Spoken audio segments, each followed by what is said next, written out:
안녕하세요. 3월 20일 목요일 아침의 묵상 오늘은 역대하 13장 말씀 함께 묵상하도록 하겠습니다. 오늘 본문의 말씀은 아비야가 유다의 왕이 되어 한 일을 기록하고 있는데요. 아비야는 다윗 왕의 증손자입니다. 다시 말해서 다윗의 혈통에 따라 왕이 되었기에 이스라엘의 정통성을 지닌 인물이다. 근데 이에 반해 이제 북이스라엘의 왕 여로보암은 다윗의 혈통과는 아무런 상관이 없는 사람이죠.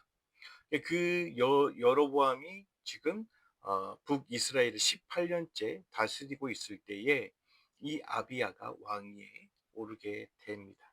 그런데 그로 이제 그 상황 속에서 남유다와 북이스라엘 사이에는 그렇게 평화의 그런 시기가 아니어서 계속 분란과 그리고 전쟁과 또 여러 가지 갈등이 빚어지는 그런 상황이었습니다. 오늘 본문의 이야기도 바로 이제 그 전쟁 이야기인데요. 남유다의 그 아비야 왕은 40만 명의 군대를 이끌고 전쟁터로 나갔고, 그리고 또 북이스라엘의 여로보암 왕은 80만 명의 그런 대군을 이끌고 전쟁터에 나갔습니다. 누가 먼저 전쟁을 시작했는지 뭐 정확하게 알 수는 없지만, 그냥 전쟁에 참여한 군사의 수를 보면 북이스라엘이 그냥 남유다의 2배 정도 되었다. 근데 전쟁에 동원된 군사력을 보면 남유다는 북이스라엘의 상대가 안 됩니다. 남유다는 40만 명, 북이스라엘은 80만 명이기 때문에 남유다보다 군사가 2배나 많은 북이스라엘이 전쟁에 승리할 것이다. 뭐 보통의 사람이라면 상식적으로 생각하면 그렇게 생각을 할 수 있죠. 하지만 열세였던 남유다가 2배가 더 많은 그 80만 대군을 무찌르게 됩니다. 그것도 80만 명 중에 50만 명이라는 사람을 북이스라엘 군사를 죽이게 되죠. 남유다에 뭐 아주 좋은 무기가 있었던 것도 아니고 싸움을 잘하는 그런 장수도 있었던 건 아닌데, 성경은 이 승리의 원인이 뭘까? 전쟁의 승리의 원인이 뭘까? 어떻게 이야기하고 있냐면 하나님이신 여호와를 의지했기 때문이다라고 이야기를 하고 있습니다. 그러니까 이 전쟁에서 승리한 힘은 바로 여호와를 의지하였기 때문이다라고 이야기를 하고 있는 거죠. 역대기 기자는 바로 이 점을 강조하고 있는 것입니다. 그 아비야 왕이 남유다를 다스리는 동안에 이 전쟁 말고도 수많은 일들이 있었겠죠. 하지만 이 역대기 기자는 다른 일은 기록하지 않고 유일하게 이 북이스라엘과 에, 치렀던 이 전쟁 이야기를 기록하고 있는데, 그 이유는 여호와를 의지하면 자기보다 더 크고 뛰어난 존재와의 싸움에서도 승리할 수 있다는 사실을 강조하기 위함이 아닐까, 그렇게 추측을 해봅니다. 또 이것 또한 이 역대기의 그 전체에 에, 통과되고 있는, 꿰뚫고 있는 그런 메시지의 중심이다라고 생각을 하면 될 것 같습니다. 이 아비야는 먼저 하나님이 다윗과 맺은 언약을 상기시킵니다. 그래서 이 언약은 영원히 파기될 수도 변화될 수도 없는, 변할 수도 없음을 뜻하는 소금 언약이라는 그런 표현을 쓰기도 하는데요. 소금은 성질을 변하지 않게 해줍니다.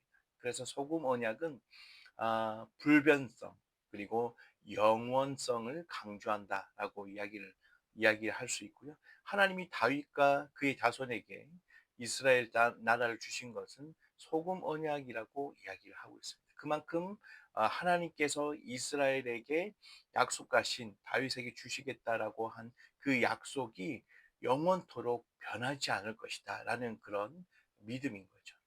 그러니까 일시적인 약속이 아니라 영원히 변하지 않는 언약임을 강조하고 있다라고 생각을 하면 될 것 같습니다. 역대하 13장의 그 아비야 왕에 대한 기록은 열왕기서에도 나타나는데요.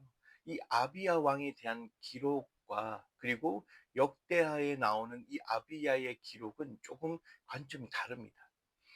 전혀 다른 평가를 하고 있다는 거죠. 아비야 왕에 대한 그 열왕기서에 나오는 기록은 그 열왕기서에 보면 하나님이 보시기에 아비야 왕을 악한 왕으로 평가하고 있다는 겁니다. 열왕기상 그 15 장의 말씀에 보면 어 그의 마음이 조상 다윗의 마음과 같지 않고, 그리고 하나님 앞에 온전하지 못했다라는 그런 평가로 에 기술에 되어져 있습니다. 열왕기서에는 이 아비야 왕이 하나님 보시기에 악한 왕이었다라고 되어 있는 반면에, 오늘 본문을 기록한 역대기서에 보면 아비야 왕의 그런 약간은 상반된 모습을 우리에게 보여주고 있습니다. 비록 열왕기에서는 악한 왕으로 평가받았지만 아비야 왕은 하나님 앞에서 신실한 적이 있었다라는 것을 볼 수 있습니다. 이 비록 열왕기에서 이 그 악한 왕으로 평가를 받았지만 하나님 앞에서 신실한 모습을, 그러니까 그 소금의 언약을 강조하면서 이 북이스라엘 군대를 향해서, 군사들을 향해서 우리는 어 결코 지지 않을 것이고 너희는 지게 될 것이다. 우리는 하나님께서 그 영원하고 불변한 약속을 한 그런 민족이기 때문에 라고 그렇게 강조를 하고 있습니다. 역대기 이 말씀을 처음으로 전해받은 독자들은 어떤 상황이었냐면, 이스라엘 역사 속에 예루살렘과 그리고 북이스라엘이 망하고 나서 에, 바벨론, 포로로 가는 그런 시기가 있었습니다. 그 포로 생활을 지나고 난 다음에 다시 복귀하고 난 다음에 그 사람들에게 전해진 그런 내용이었습니다. 그러니까 포로 생활 끝에 황폐해지고 그리고 가나안 땅에 들어가서 새로운 출발을 모색하고 있는 그 이스라엘 백성들에게 이 역대기 말씀이 선포되어진 거죠. 그들에게 이 오늘 말씀은 어떻게 받아들여졌을까요?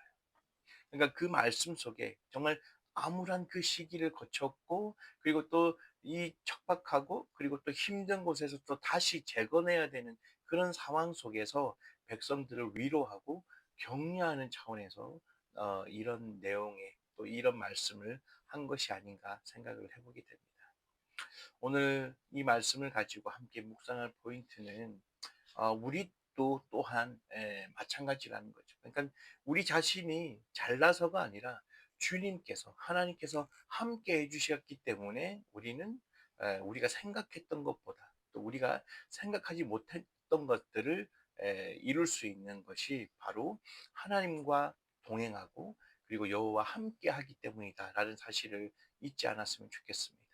그것이 바로 우리가 잘난 것이 없지만 그것을 얻을 수 있고 그것을 누릴 수 있는 것은 다 하나님의 은혜다라는 사실을 잊지 않았으면 좋겠습니다.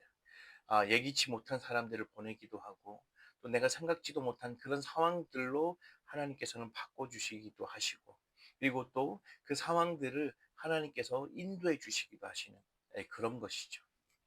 오늘도 우리의 삶에 또 우리의 시간 속에 우리의 하루 속에 우리가 온전히 승리할 수 있도록, 그 승리의 기쁨을 누릴 수 있도록 하나님께서 여전히 우리와 함께 해 주시고 있다는 사실을, 그리고 또 함께 하심을 잊지 않았으면 좋겠습니다.